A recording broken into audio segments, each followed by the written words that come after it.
Hello दोस्तों।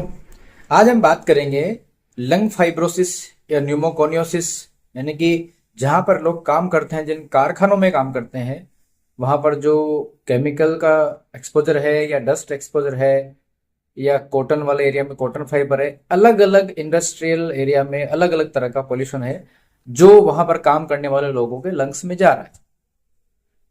कितना ही mask लगा लें, थोड़ा बहुत बच सकते हैं, लेकिन जाएगा। लंग्स में ये डिपोजिशन जब धीरे धीरे धीरे बढ़ता जा रहा है तो लंग्स की खराबी आने लग जाती है, तो ऑक्यूपेशनल लंग डिजीज उनको होने लगती है। अलग तरह के पॉल्यूशन के हिसाब से अलग तरह का नाम दिया गया है, लेकिन लंग्स में कोई नुकसान हो रहा है क्योंकि कुछ पॉल्यूटेड केमिकल फाइबर डिपॉजिट हो रहे हैं और उससे आपके लंग्स खराब होते जा रहे हैं। ठीक है, कुछ लोगों को एलर्जी की वजह से म्यूकस सिक्रेशन इतना होता रहता है कि एयर पाइप में लंग सिक्रेशन होने की वजह से लंग्स में भी भर जाता है। और जिनको पहले न्यूमोनिया हुआ है उनको ये समस्या ज्यादा रहती है, जिनको काफी सालों से एलर्जी है उनको ये समस्या ज्यादा रहती है। आज हम बात करने वाले हैं कि लंग्स को एलर्जी की वजह से नुकसान हो रहा हो, क्रोनिक लंग डिजीज हो गई हो, या लंग फाइब्रोसिस हो गया हो, लंग्स के खराब होने की स्थिति बन गई हो, तो ऐसे केस में क्या किया जाए। दोस्तों, ऐसे केस में आपके पास एक ही उपाय बचता है कि आप कैसे भी करके लंग्स की कैपेसिटी को सुधारने पर काम करें।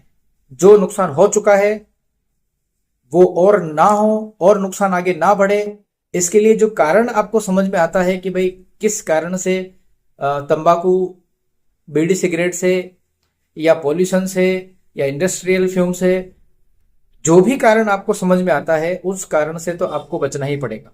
ठीक है, अब जो नुकसान हो चुका है उसको रिवर्स करना, यानी कि लंग्स को वापस हेल्दी कंडीशन तक ले जाने की कोशिश करना, ये हीलिंग पे आपको ध्यान देना पड़ेगा। इसके लिए 14 साल के मेरे अनुभव में मैंने ऐसा कोई भी केस नहीं देखा, क्योंकि काफी केस, बिल्कुल बेकार केस हमारे पास आते हैं जो सब जगह से हाथ खड़े कर चुके होते हैं जिनके लिए डॉक्टर।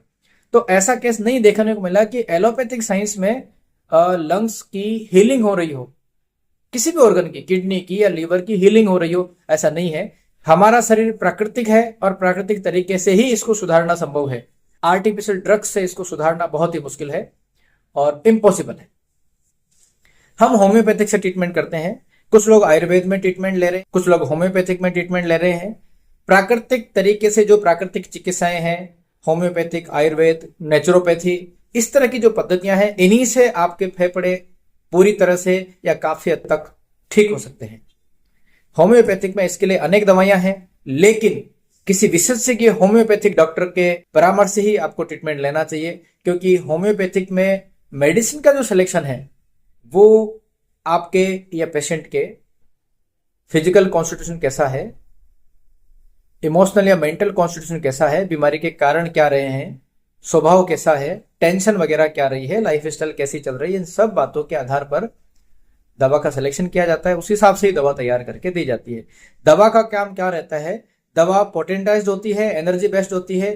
दवा आपको चूसने के लिए दानों में दवा मिलेगी, उसमें एनर्जी बेस्ड मेडिसिन से मिली हुई है, वो आपके टंग से एब्जॉर्ब होकर के, और अंदर का जो वाइटल एनर्जी है, जो ब्रेन के अंदर, जिसको आप वाइटल फोर्स कह लो, सबकॉन्शियस माइंड कह लो, ऐसा डॉक्टर वाली एनर्जी प्राकृतिक रूप से दी गई है ईश्वर के द्वारा, जो शरीर को स्वस्थ रखने का काम पैदा होने से मरने तक करती रहती है। उसी एनर्जी को होम्योपैथिक मेडिसिन स्टिमुलेट करती है कि वो वापस स्वस्थ रूप से काम करने लग जाए, यानी कि लंग्स का या बॉडी के किसी भी पार्ट का जो रिपेयरिंग का मैकेनिज्म था, स्वस्थ रूप से वो करने की कोशिश पे लग जाए।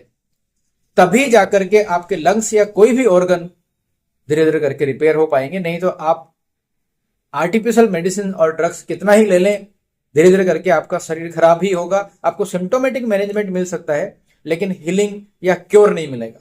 ये प्राकृतिक चिकित्साओं में ही संभव है। हमारे पास काफी ऐसे केस आते हैं और बहुत अच्छा ट्रीटमेंट है। तो ये जानकारी आपके परिचित लोग जिनको भी ऐसी समस्या है उनके साथ भी शेयर करें और प्राकृतिक तरीके से अपने लंग्स को ठीक करें।